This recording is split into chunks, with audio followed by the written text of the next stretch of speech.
हरे कृष्णा भगवान जसला से आज आपके लिए एक प्यारा सा प्रसंग लेके आए हैं, छोटा सा।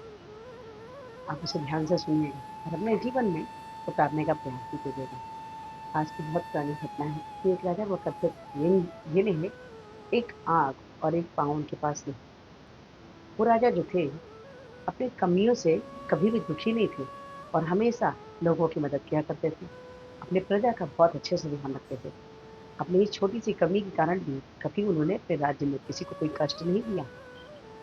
एक बार राजा के मन में आया कि क्यों ना हम अपने राज्य के लोगों का परीक्षा लेके देखें। तो उन्होंने अपने राज्य में ढिढोरा पिटवाया कि जो भी कोई मेरा सुंदर सा अगर चित्र बनाता है तो मैं उसे बहुत सारा धन दूंगा और उसके चित्र को मैं अपने राजमहल में भी लगाऊंगा। ये बात सुन के राज्य के बहुत सारे चित्रकार आए राजा का चित्र बनाने के लिए, लेकिन सभी यह सोचकर डर गए कि कहीं राजा तो विकलांग है, उसे एक आंख नहीं है और एक पैर नहीं है। तो अगर उसके चित्र अच्छे से न बनाए गए और सुंदर न बनाए गए तो राजा कहीं हमें मृत्यु दंड दे सकता है, क्योंकि राजा है। ये बात सोचकर सारे चित्रकार ने मना करते हैं कि हम आपका महाराज अच्छा चित्र नहीं बना पाएंगे। तभी एक युवक चित्रकार था, कम उम्र का था। वो पीछे से उसने हाथ उठाया और बोला, महाराज मैं आपका चित्र बनाऊंगा। सारे चित्रकार सोचने लगे कि हम लोग इतने पुराने, इतनी ज़्यादा उम्र के, इतने अनुभवी हैं और राजा के चित्र नहीं बना सकते, लेकिन किस प्रकार ये जो नवयुवक है ये जो है चित्र बनाएगा। लेकिन वो राजा को उनके चित्र बनाने के लिए उन्हें एक रूम में ले गया और जाकर वहाँ पर बैठ के बहुत सुंदर सा उसने चित्र बनाया। इतना सुंदर चित्र था, देख कर राजा बहुत खुश हुआ।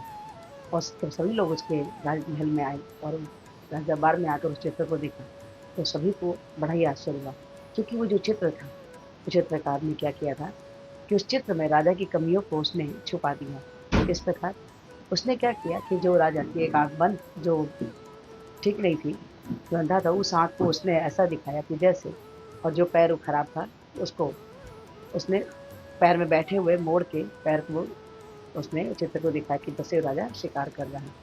राजा की जो कमी थी, राजा ने राजा की कमी को उस नवयुवक ने, चित्रकार ने, बड़े ही सुंदर तरीके से उसने उसको चित्रित किया था, जो राजा को देख के बहुत अच्छा लगा। और सारे राज्य में जो चित्रकार आए थे उन्हें भी बहुत अच्छा लगा। कहते हैं हमारे जीवन में भी अक्सर होता है कि हम दूसरों की कमियों को देखते हैं, लेकिन अपनी अपने अंदर में अगर कितनी भी कमियां हों, लेकिन हम अपने कमियों पर काम नहीं करते और ध्यान नहीं देते। लेकिन दूसरों की कमियों पर हम देखते भी हैं और उंगली भी उठाते हैं, लेकिन हमें ये नहीं करना चाहिए। अपने कमियों पे आप काम कीजिए, दूसरों की अच्छाइयों को देखिए और उन्हें प्रोत्साहित कीजिए ताकि वो जीवन में आगे बढ़ सकें। अगर आज की आपको कथा अच्छी लगी हो तो लाइक कीजिए, शेयर कीजिए, सब्सक्राइब कीजिए और इस वीडियो को तुरंत प्रार्थना कि हमारे प्रति आकाश में हरे कृष्ण महामंत्र में बोले हिंदू कुछ इस प्रकार से है। हरे कृष्ण कृष्ण कृष्ण हरे हरे, हरे राम राम राम हरे हरे। तो हरे कृष्ण महामंत्र जपिए और कृष्ण के सबसे प्यारे बच्चे बन जाइए। आज से एक माला जपिए, अच्छा लगता तो से 4 4 से 6 6 से 8 8 से 16, जैसे 16 में लग जाते हैं। कृष्ण के हितों की बाकी बात बोलते हैं। तो आज से एक माला जपिए और कृष्णा के हितों की बाकी बात करेंगे। हरे कृष्णा, राधे राधे।